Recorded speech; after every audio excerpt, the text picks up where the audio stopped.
Good evening and welcome to RFL and what I expect will be a seismic week in American history. The focus on Capitol Hill and this program will expectedly be on holding this president accountable. A reckoning for Wednesday is of course critical for the future of our republic.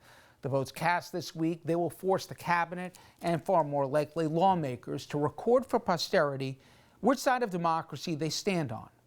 But as much as we need to investigate how a traitorous mob was fomented, recruited, organized, and directed to storm Congress, I'm growing increasingly worried that Wednesday may not be a turning point, a step back from the abyss, but more chillingly, an accelerant to the liberated fringe to attack with even greater abandon.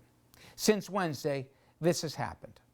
The mob taking their show on the road, threatening and harassing state houses and leaders. The chatter growing more urgent and darker about attacks on the inauguration in 9 days' time. And lest anyone think that even if a moral compass or spine suddenly grew in the backs of unpatriotic opportunists and Republican leadership, that they could calm the waters, you should think again. They have lost control of a beast they and right-wing media have created. Even with all the years of escalating warnings about the inevitability of Tragic Wednesday, conservative arsonists in Congress openly dismissed those concerns, convinced that promoting Trump's countless lies and winking at the conspiracists, it was just a transactional Faustian bargain without any consequence. Now they've discovered that their monster has broken out of its cage on Wednesday, and they even came for Pence.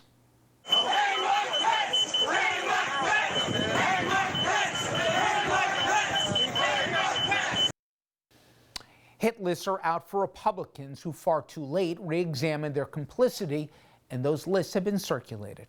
Lindsey Graham, Trump's pet and chief apologist, finally found his line with a coup, and he is now branded for condemning the mob. You traitor! You're a traitor! You're a traitor!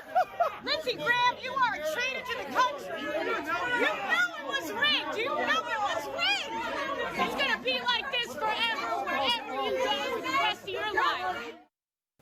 And amazingly, if you look a little more carefully, you can see some insurrectionists who feel that even Trump himself is now disloyal to the cause.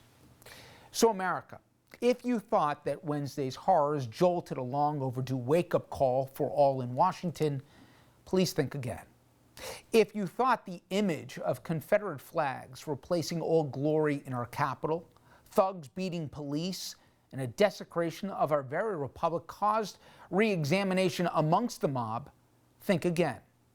I fear the worst may be yet to come. So tonight, we will tell you the developments and the political and the practical considerations of censure or impeachment 2.0. What of the other political arsonists like Ted Cruz, Josh Hawley, Mo Brooks, to only name a few? For those who insisted on promoting the big election lie here, even after the mob stormed their house, will the GOP finally punish those with blood on their hands, or will their cowardice continue? And how about the messengers of hate, colleagues to the far end in my media, who knowingly fed the beast with lies, gave oxygen to the baseless conspiracies, excused hate, racism, and even now violence? Will they reap the whirlwind? But for all the prices that must be paid, we, at our peril, ignore our present and near future with the painful reality that millions of our fellow citizens saw Wednesday not as a chilling tragedy, but as a hopeful beginning. So tonight, we will ask, who are these domestic terrorists who see themselves as patriots, and how do we lance this cancer before it spreads? If you watch this program, I hope you see me the way I see myself. I am an optimist by nature, and I couldn't do what I do every night if I didn't really believe in my bones in the American experiment. But I'd also like to think I'm a realist. We have come to a reckoning in this country. As the saying goes, we have met the enemy, and he is us. We have a reckoning ahead of us. We'll be right back.